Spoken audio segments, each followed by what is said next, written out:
Welcome back to continuing the conversation. Imagine being in a room with the world's leading economics, AI researchers, and industry titans, all trying to answer one very important question. What does AI mean for the future of work? That's exactly where Rob, the CEO of CharmIQ, was recently. On May 21st and 22nd, Wharton's Human AI Research Center hosted AI and the Future of Work, a 2-day academic conference bringing together the brightest minds to explore how AI is reshaping everything we thought we knew about employment, economics, and human potential. But here's what's fascinating. Even among these brilliant thinkers, there seems to be a fundamental disagreement about what AI actually is. And that disagreement might be the most important conversation we are not having. Rob, fresh from Wharton, welcome back.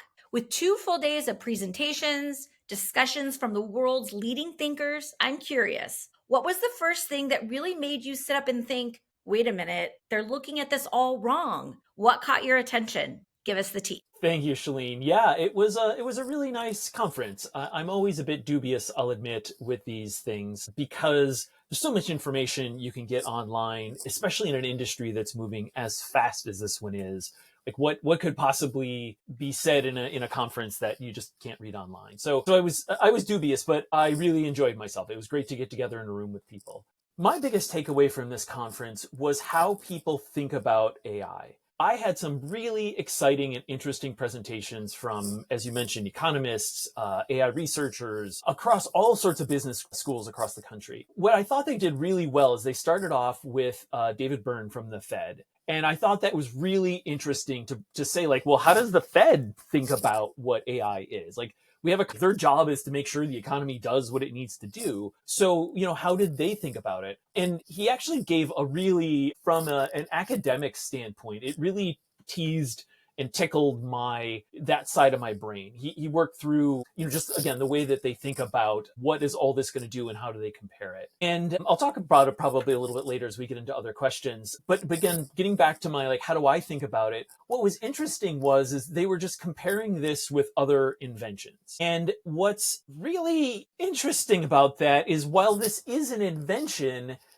and while everyone uses it as a tool, we're not, in theory, not creating a tool. The way I like to say this is it's all in the name, right? So it's not called artificial tool. It's not called artificial agent. It's called artificial intelligence. Yeah. So we are trying to create intelligence. And it was interesting because I had a bunch of side conversations with people. And when I kind of reminded of them of that fact, it actually kind of gave them pause for a moment. And just to say kind of the other way, which is every single presentation was about AI as a tool. So how do tools affect work? And again, the Fed's discussion and everything else is like, how in the past have tools affected work? And we can talk about the Industrial Revolution. Like, we can talk about all these kind of things. We can talk about, in his talk, he talks about the light bulb, the dynamo, and the microscope. And again, those are all parallels with tools. And again, you can see AI as a tool, but the way that I like to think about this, the way that I try to force myself into not thinking about AI as a tool, is when you think about other people. Shalene, for you, for example, there is no world in which I conceive of you as a tool. Sure, Right. we do things together. Like, for example, when we do these talks, you are performing a function, I'm performing a function. And in that way, we do things that are tool-like, but I do not think of you as a tool. I don't measure you as a tool. I don't put you on the same metrics. But again, every single thing that everyone talked about during this conference was about a tool. And so I have 2 fundamental problems with thinking about AI as a tool. One is, again, it's in the name, it's intelligence. We are building intelligence. So we need to think about it that way. And I'll deep dive on this hopefully again a little bit later. And the second one is anytime you have a disruptive technology, you cannot look at continuous metrics and say like, oh, we'll improve month over month or week over week. So the standard recent canonical example that everyone uses is the iPhone moment. Oh. You can't look at the iPhone, for example, as, and it's funny that we still call it a phone.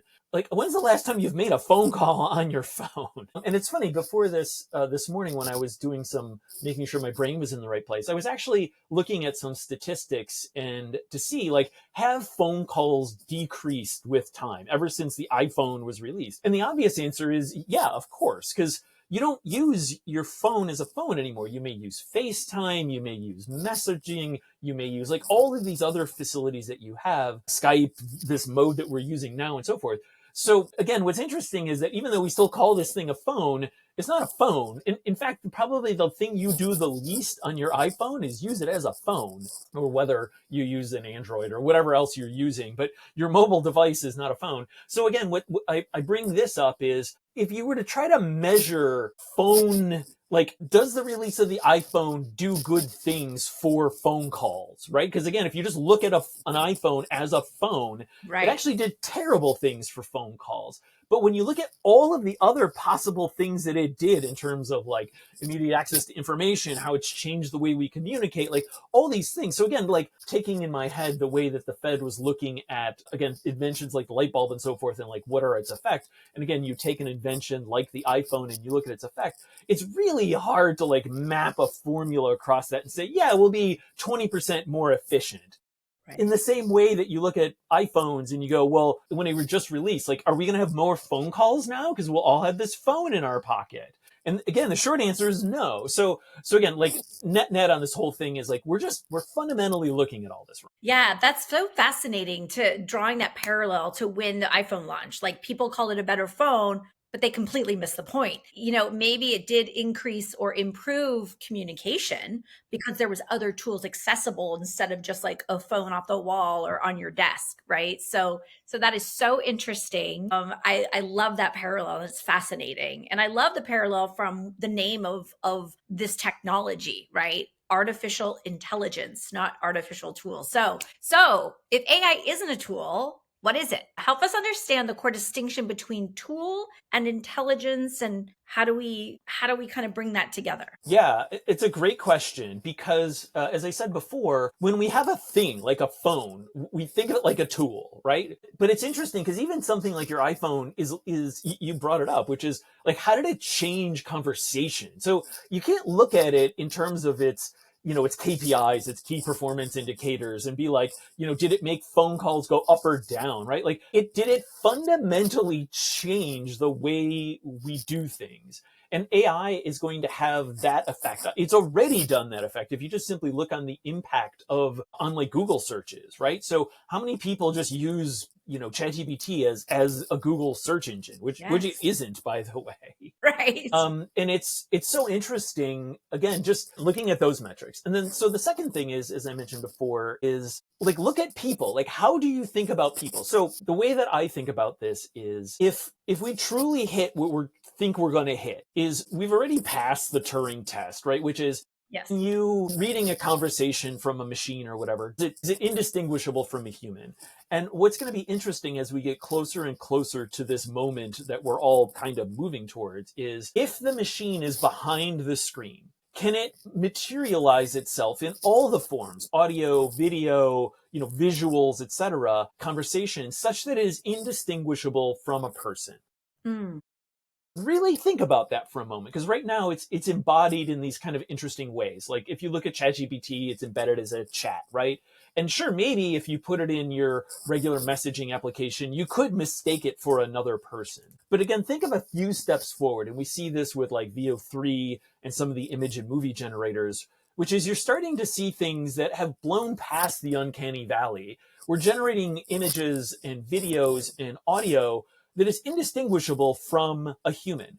And now imagine where those two have been coupled, where you take this audio, video, images, etc., and you couple that with ChatGPT. And just imagine there's a head that appears that looks like a Shalene on the screen, or looks like a Rob on the screen, and you're Yes. just literally talking back and forth like we're talking now, such that it is indistinguishable from a human being, right? And now when you're in that mode, and again, we're racing towards this. Hopefully, if you don't see it, I would just encourage you to look back a little bit and look at what image generation looked like 2 years ago. Look at what text generation looked like 2 years ago. Like we literally just got started. So, and we're like already zipping along pretty fast. So again, just even if you have to, just suspend your disbelief for a moment and just picture that either Shalene or I right now is not human.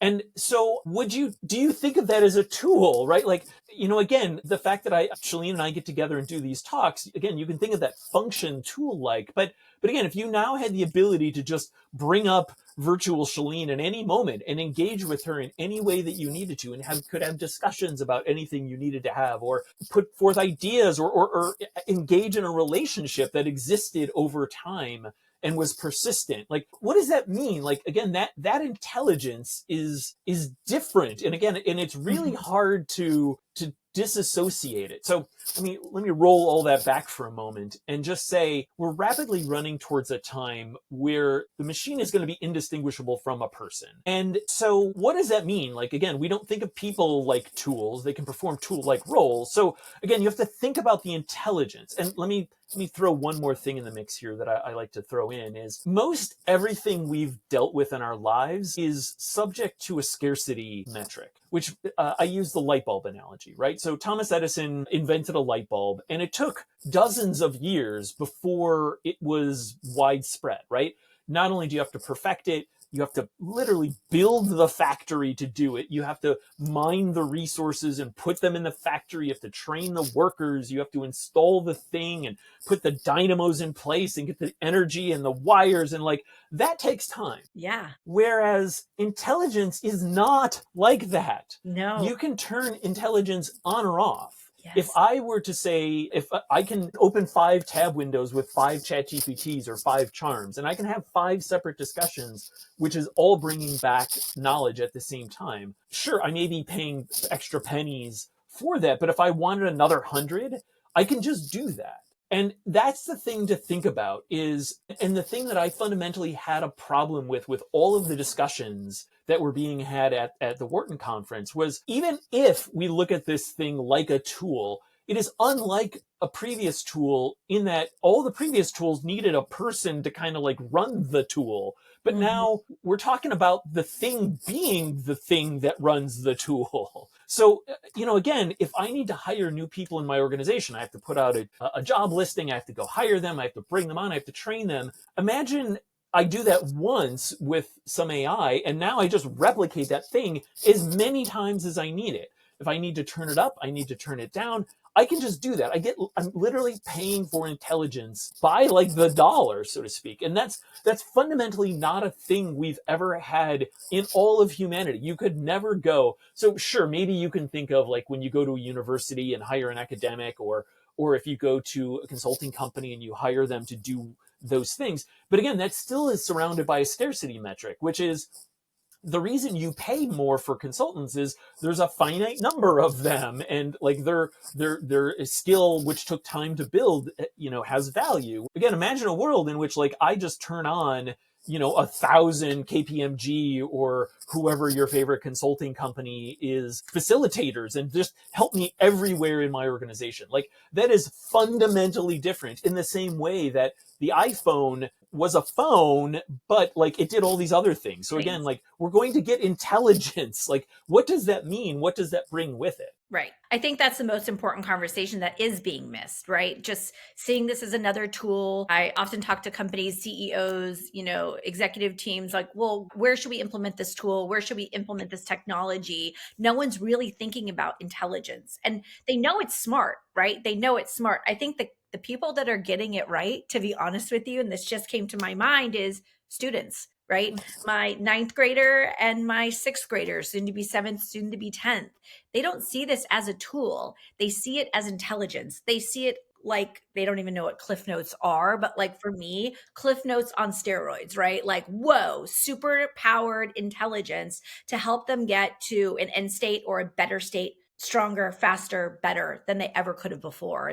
And they don't just see it as a tool. They look to it as, further intelligence on a topic, on a paper, on a problem, on a subject, right? And that group is getting it right. It's those of us that are a little bit more used to tools right, to seeing it as another tool. But that's the most important conversation for me to be having with people building companies, leading teams is we need to change our mindset. We need to be looking at this as intelligence that's available to us to make us better, stronger, faster versions of ourselves and not just a tool in a toolbox. And it's interesting. So, did this kind of thought come up at all in the 2-day conference, or was it mostly just tool, technology, implementation? How does it change the way we run companies? How does it change the way people work? Yeah, so unfortunately, in I brought it up every single time. It never came up once that it was anything but a tool. And the other thing that I was trying with people that I actually try a lot, which is when you think about an organization, think about it as a pyramid. You have the CEO at the top, and then you have managers, et cetera, and then at the base holding the whole thing up, you have like literally the workers doing the things. When you go to a CEO and you say like, I have AI, what happens is they push it down. You go to that CEO and they're like, okay, my finance can use this.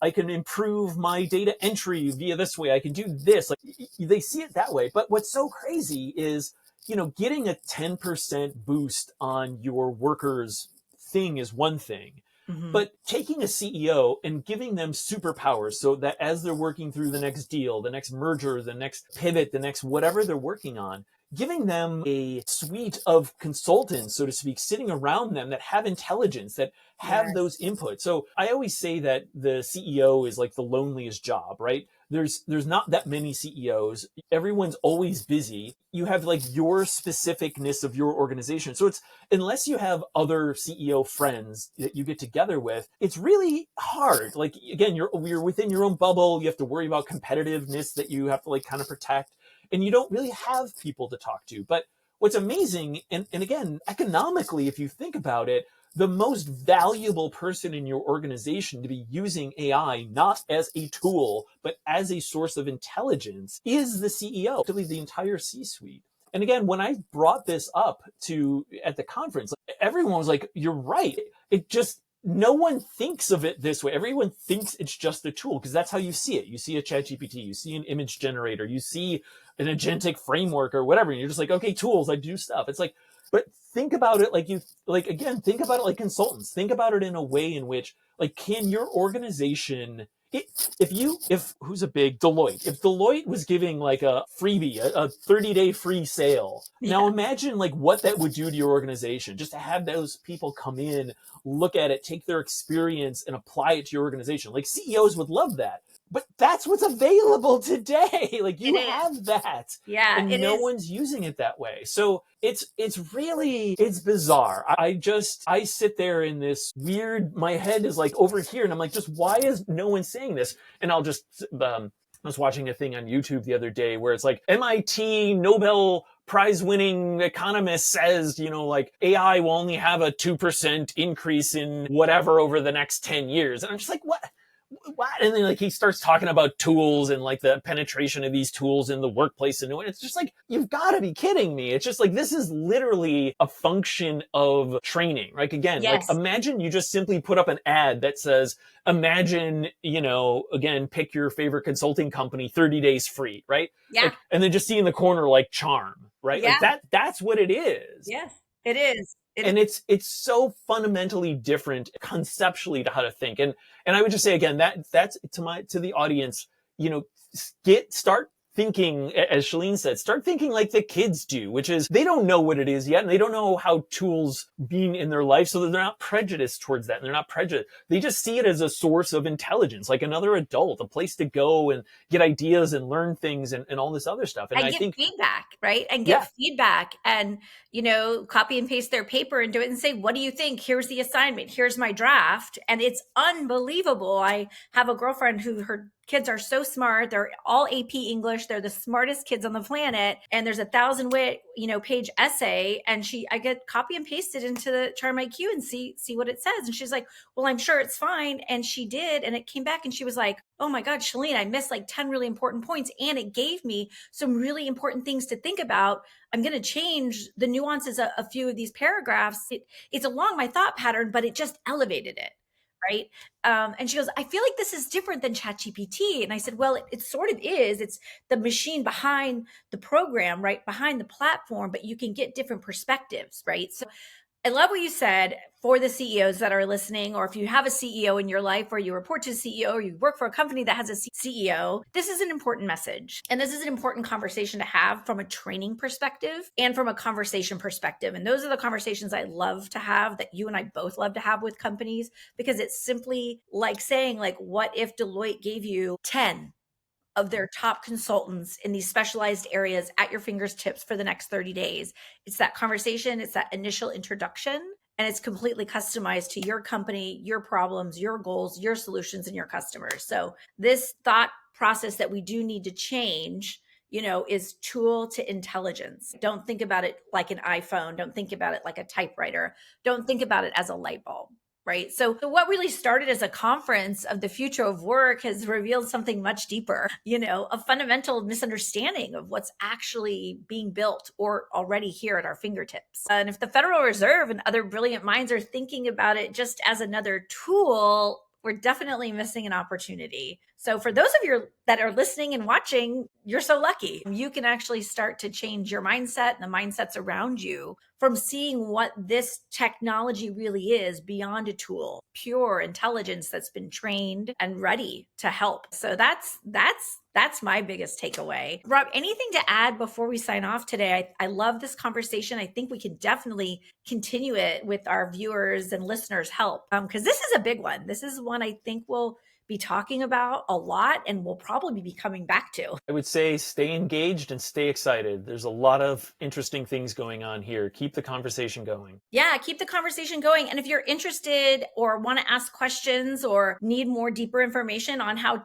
tools and platforms and intelligence can help you kind of change your mindset, right? CharmIQ is a platform that is amazingly has all of the machines in what platform. So, and it's amazing how diverse the responses are and the specialties are, from image generation to deep diving into different topics. That type of platform can help you supercharge that intelligence across your organization, or if you're an individual or a consultant. So reach out to us, comment, like, share. I look forward to continuing this conversation and bringing it up as we see the ever evolving AI landscape change from moment to moment and day to day. Thanks, Rob. Thanks, I'll talk Shalene. to you next week. Thanks, everyone. Bye. Bye.